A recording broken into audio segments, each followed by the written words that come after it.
Hello, comrades. Welcome to the stupidest podcast known to mankind, the Heinrich podcast. Unfortunately, it is too busy, so let's get straight into the podcast. I'm your host, Heinrich Ross. Well, if you're not there watching this little video, today we'll be taking a look at the Renaissance, but we're also focusing on Leonardo da Vinci, his stroke workout. So stick around and enjoy the day. Today's episode is Who was Leonardo da Vinci? Who was Leonardo da Vinci? Anyways, we'll also talk about the Renaissance and Leonardo's controversial canon and how it impacted society.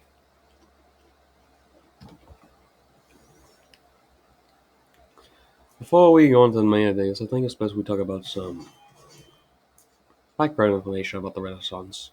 Alright, to start with the first part of the background information.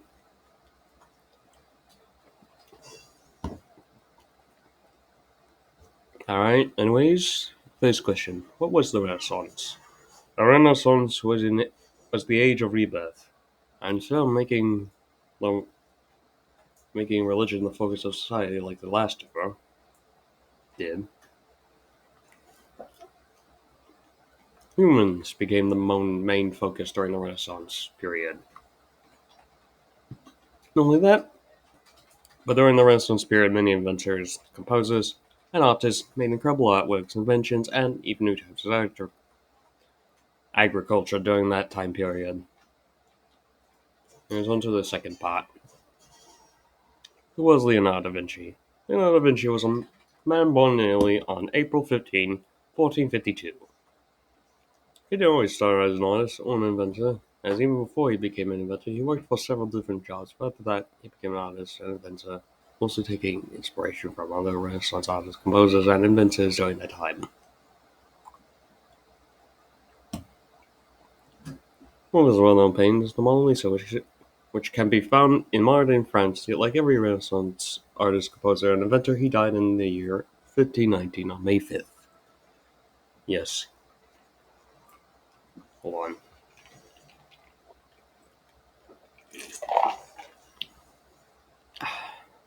Anyways, now that we're talking about the manga information, let's go into the main ideas. Here we will talk about the bigger plots or parts of the Renaissance. Leonardo da Vinci. So, I'll face some ideas about Leonardo's paintings. A part of a study of human anatomy and animation during the Renaissance.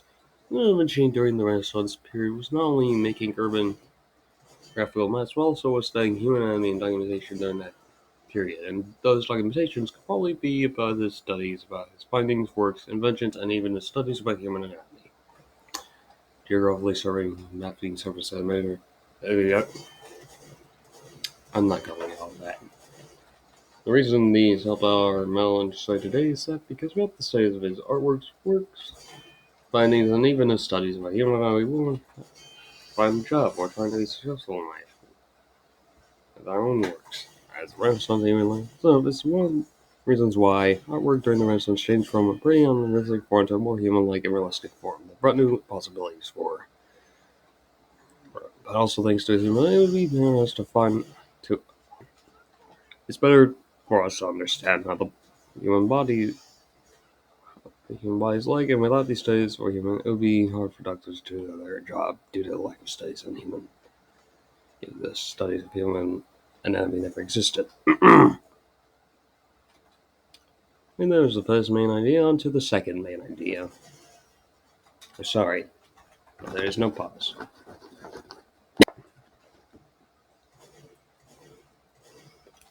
With that, moves on to the next main idea.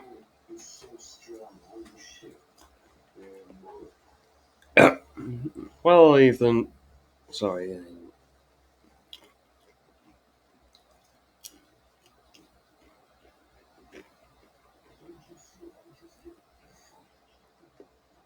On to the second main idea. Enjoy. Leonardo da Vinci studies on human anatomy are helpful for not only us but also medical professionals with understanding how the human body works and what it's like. But the way Leonardo managed to get these studies is simply finding some people willing to help him with his studies from other humans. Don't ask. The way he trained these humans who were helping him with his anatomy was not harshly cruel slave owners, but instead more kind or caring. I don't know. But the humans would help him with his studies on human anatomy. Not only does this help us understand his anatomy better, it also helps doctors and surgeons understand the human body. It's anatomy a bit more clearly than before, but before I end the sentence, I also want to mention the triple bottom cannon. The reason this is,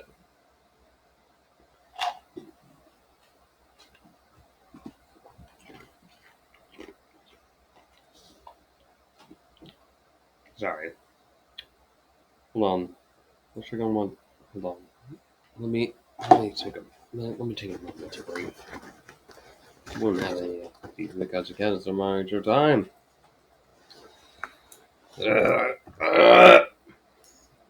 Have you just broken your leg? Have you ripped out your heart on accident? I hate this. Then you better call Maul. He'll go to your house right away and he'll help you with your medical emergency. So yeah, fun. Alright, that's pretty much mostly impacts so far, but I know we've already talked about some of the impacts in the other main ideas, but hey, let's go with that anyways.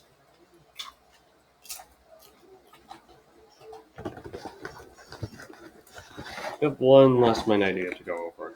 The one we will focus on for the last main idea today is how the studies of making realistic humans and art changed art forever. Studies on making realistic human art was not only done by him but also his teammates, as everyone had different ways of making art. It was more realistic, human-like, and beautiful, unlike the last era, in which the art was more unrealistic and dull. But this impacted our societies with the discovery of how to make realistic humans. Not humans can make more realistic people and help with their imagination a bit than the previous era, before the Renaissance. Invasa de Federal de Salapalo. I'm not gonna read all that stupid shit. Move on to the Triple Lord Cannon, further explain its impact on society. Triple Lord Cannon is a cannon that has 3 barrels on it. Why would it? No. And the way it impacted society is that it opened up a lot of possibility for new forms and kinds of cannons, such as a monolog cannon. The way it impacted society is that the Triple Lord Cannon also held to make these different types of cannons, such as artillery cannons, breech-loading cannons, which would be used way later after the Renaissance era.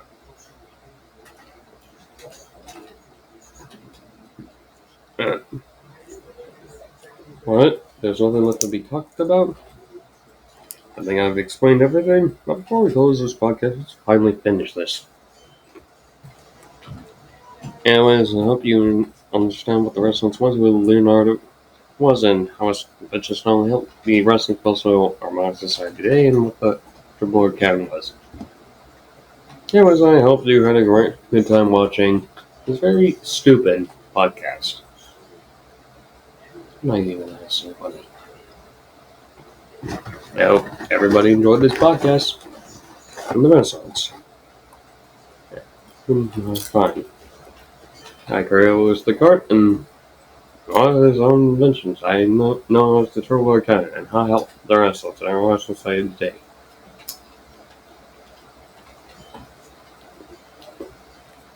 Anyways, hope you enjoyed the first episode of the Heinrich podcast. See you next time when we talk about the Black Force or even whatever is next for history and what else is there for talk to us about. Anyways, hope you enjoyed this podcast. See you next time. Bye.